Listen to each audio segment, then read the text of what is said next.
دو لوگوں نے کاروبار کیا مل کے، ایک بوڑھا شخص تھا اور ایک نوجوان تھا۔ نوجوان جو تھا اس کے بچے تھے اور بوڑھا فارغ البال تھا اور اس کی بس ایک بیوی، اور وہ بات ختم۔ آج کل تو جو معاشیات کے ماہرین ہیں وہ سبق یہ دیتے ہیں کہ کسی سے مل کے کاروبار نہ کرنا، تھوڑا کر لینا، مل کے نہ کرنا۔ لیکن ایک زمانہ تھا کہ مل کے کاروبار کیے جاتے تھے اور برکت بھی ہوتی تھی۔ کاروبار انہوں نے کیا کھیتی باڑی کا۔ تو جب کھیتی پک گئی اور اناج کے ڈھیر لگ گئے تو اناج کو دو برابر حصوں میں تقسیم کر لیا اور کہا کہ ایسا کرتے ہیں کہ ایک مرتبہ اپنے اناج سے کچھ گندم اٹھا کر کے آپ گھر پھینک آئیں اور میں یہاں پہرا دوں، اور پھر میری باری ہو میں پھینک آؤں اور آپ پہرا دیں۔ تو باری باری ہم یوں اپنا اپنا حصہ اپنے گھر تک منتقل کر دیں۔ عدل کے تقاضوں کے مطابق دو برابر حصوں کے اندر یہ ہے عدل، تقسیم کر دیا گیا۔ اب احسان کا رنگ دیکھیے۔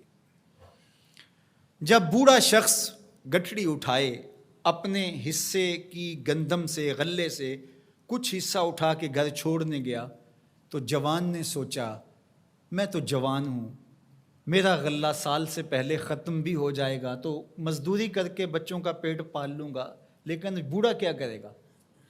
اس نے اپنے حصے سے تھوڑا سا حصہ اس کی جانب اور کر دیا۔ یہ ہے احساس، یہ ہے احسان۔ خیر، اب بوڑھا بیٹھا اور یہ کوئی تھوڑا سا سامان اٹھا کر کے اپنے گھر منتقل کرنے گیا تو بوڑھے نے سوچا ہم تو دو گھر کے فرد ہیں، ہم تو جیسے بھی گزر اوقات کر لیں گے، اس کا غلہ اگر سال سے پہلے ختم ہو گیا، چھوٹے چھوٹے اس کے بچے ہیں، یہ کیا کرے گا؟ اس نے اپنے ڈھیر سے تھوڑا سا سرکا کے اس کی جانب کر دیا۔ اب ایک پھیرا وہ لے کے جاتا، ایک پھیرا یہ لے کے جاتا۔ جب وہ جاتا تو یہ اپنی جانب سے ادھر کر دیتا، جب وہ جاتا تو وہ اپنی جانب سے ادھر کر دیتا۔ دونوں کے گھر بھر گئے لیکن غلے کے ڈھیر بھی ختم نہیں ہوئے۔ یہ ہے احسان۔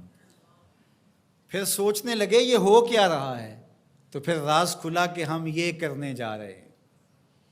تو جب احسان کرو گے تو وہ بھی احسان کرے گا، تم اس سے بڑے سخی تو نہیں ہو۔